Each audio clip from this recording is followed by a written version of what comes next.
So, it's the end of the second week of the new year. Did you know that that's when the majority of New Year's resolutions fail? Or at least they start to. Resolutions are a way to encourage yourself and others to be better than you were yesterday or last year.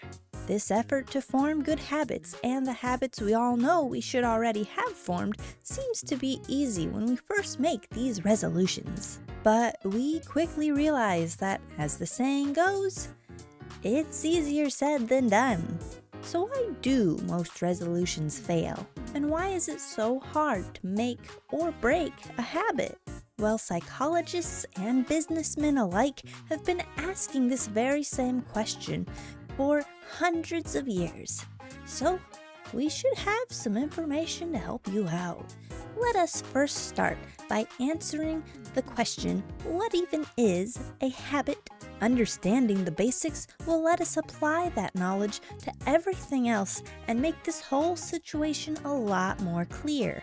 Habits are autonomous tasks we have trained ourselves or have been trained to perform throughout the day without even thinking about it. This can be something helpful like brushing your teeth every morning, cleaning as you cook, and keeping the kitchen tidy. Or this can be a destructive habit like lighting those cigarettes as soon as you get home. Habits are formed throughout your life whether you want them or not, and they define a huge portion of your daily existence. It's not unreasonable to say that your habits are your life. And if you have bad ones, I'm sure you're well aware of how that can play out. If habits define my life, or at least a large portion of it, then why is it so hard to make good habits stick? One of the reasons bad habits stick is they tend to be rewarded in the short term. And vice versa, good habits take a long time before you get that reward, be it dopamine or a better life situation. This means that most of the bad habits we develop are being instantly rewarded and take little to no effort to reinforce. When you open the fridge and you see that chocolate there and you know you've had way too much food today, but it's looking at you, and then you eat it, and then you're stuck with those calories. Oh boy, is it good going down. And good habits, they take a long time. And more importantly, they take mental and physical effort to get done every single day. Getting on that treadmill is no easy task. And then you gotta stay there, and stay there, and stay there. But the reward will come later, when you feel so much more energetic and healthy. So what can we do about this? How can we get these good habits to stick and these bad habits to scoot themselves on away? Well, the answer is actually very simple, but nobody likes it. These three words are really all you need: diligence, discipline, and self-control. That right there is some of the most straightforward and clear answer you'll ever get in your life. And yet, it will be often the hardest paths you have to follow. Rewarding, but difficult. How can we become more diligent, disciplined, and have more self-control? Say, chocolate, you can tempt me, but I'm better than you. Luckily, these are all skills, and skills can be trained through exercise and repetition. You'll get better at them, just like you would get better at learning to draw. Every day, you practice a little bit. And in a few months, you'll see some real progress. Just like any other part of the body, the mind can be developed and grow with consistent training and effort. So now we know what habits are and what we need to do to form good ones. But how do we actually do that? What's the first step? My research of human life forms shows that the first step should be creating a measurable, short-term goal that is geared toward making a small but noticeable change in your routine. For instance, making your bed every day after getting up in the morning. It may seem like a small, inconsequential habit, but the consistency of doing it every morning will help you develop the self-control and discipline needed to attend to bigger, more important tasks throughout your day. The few hours you have every morning to set yourself up for the rest of the day are the most important. What you eat, what you do, and what habits you stay on track with. I have recently completely changed my morning routine. Or I suppose you should say, I have gained a morning routine. Previously, I'd wake up and do whatever I kind of felt like and eat whatever was kind of feeling good, and then the rest of my day would be kind of rambly, kind of wobbly. That's what life was, right? That's what life is. What? But no. Every morning around 7 a.m. or whenever the cat wakes me up, who needs an alarm clock, am I right? I've started making sure that I eat a very specific amount of protein every morning because I'm trying to gain some big muscles. And then I play with the kitty. After I'm done playing with the cat, I sit down and I write. I dedicate 2 to 3 hours of just me writing. My scripts, my stories, my comics and mangas and all the things, all the creative nonsense. That's for me. And then when it's time to go to work, I feel accomplished, refreshed, and maybe just a little snackish, but I can handle it. But what do your new routines and habits and resolutions look like? Well, here are 3 examples of some really good starter habits to get you going on the right track. We already discussed making your bed, so sticking with that theme, let's head on to the second example. Sit down and make a short list of all the things that you need to do around the house today. Not a long list, a short one. Today, I need to vacuum, clean the counter, and take out the trash. The rest can be done tomorrow. And you don't have to do these things immediately, but make sure you get them done throughout your day. Writing a list and sticking to it will help you build the necessary discipline to stick to bigger, more complex goals. And it's a great way to keep you accountable in your living environment. A tidy home can really help with a tidy mind. I had no idea how big of an impact this could make until I learned the beauty of organization. The last resolution you could try is something more geared toward your relationships. Schedule a plan to call your mother once a week, or any other important figure in your life.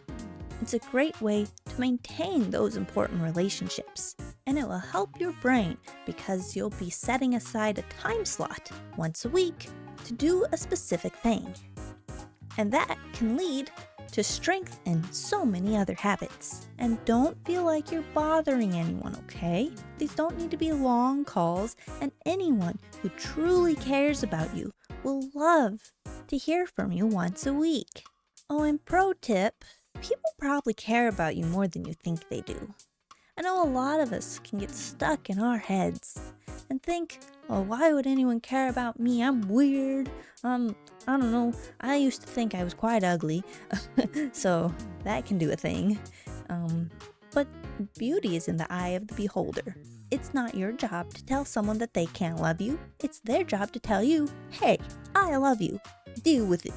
And you'll probably be very pleasantly surprised how many people actually care.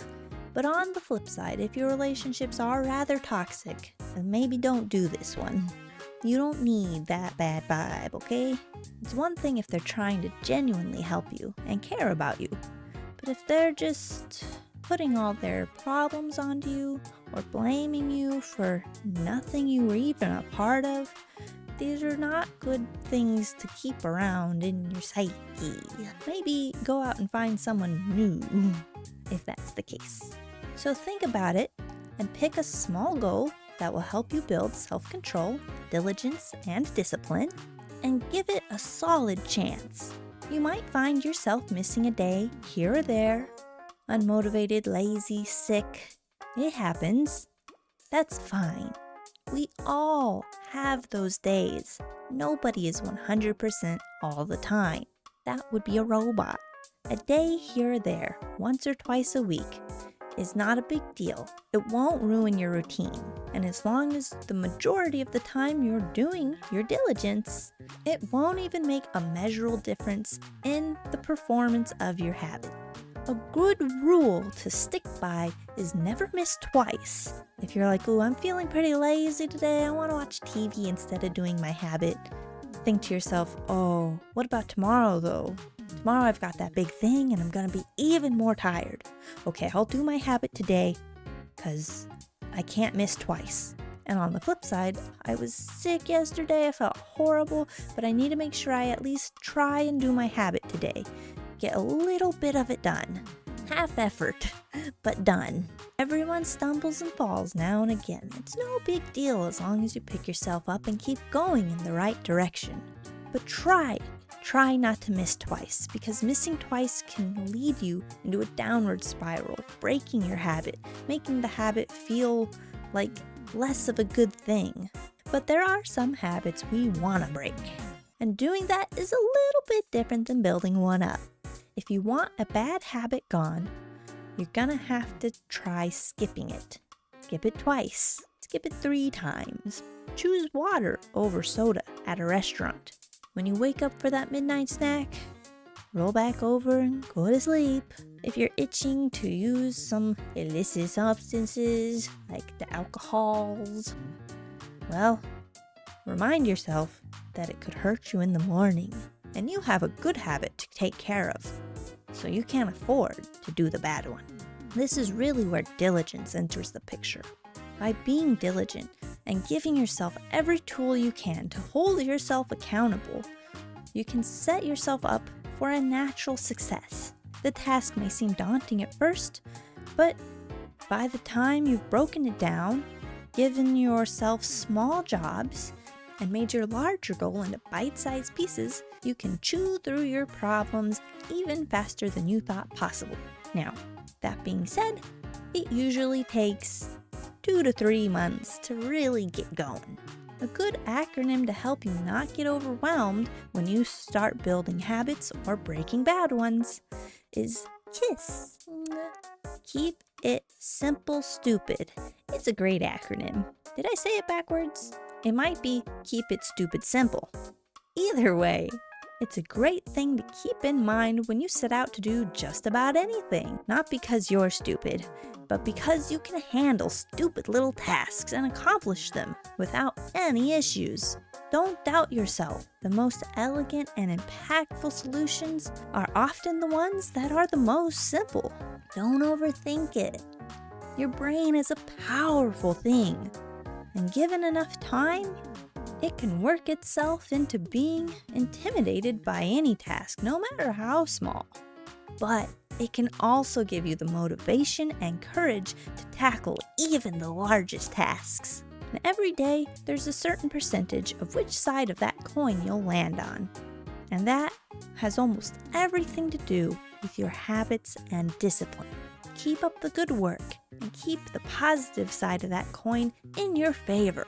As you have seen, habits are quite a big force in your life, because how someone does one thing is how they do everything. Your brain is just set up like that. So we must exercise it, enhance it, and strengthen it to do even better. And it'll be easier every time. Maybe not every time, but a lot of the time. Your habits will drive you to be the best you can possibly be, and also the worst. So at the end of the day, control rests in the hands of those who choose which version of themselves they need to be. Nobody can make these hard choices for you. Only you can overcome the problems laid out in front of you. But with some simple tasks and a lot of patience and forgiveness, you can and will conquer your habits. I'm right here with you, taking every step to become a better Bitsy. So, let's be better aliens together. Comment below what your habit's gonna be. Something small, or if you're ready to take on a big step. I wanna know. And thank you so much for climbing aboard the mothership today. I hope you found it to be a safe space. and learned a lot from the encouragement and information I've gathered from observing the human race. Until you beam up next time, stay strange out there.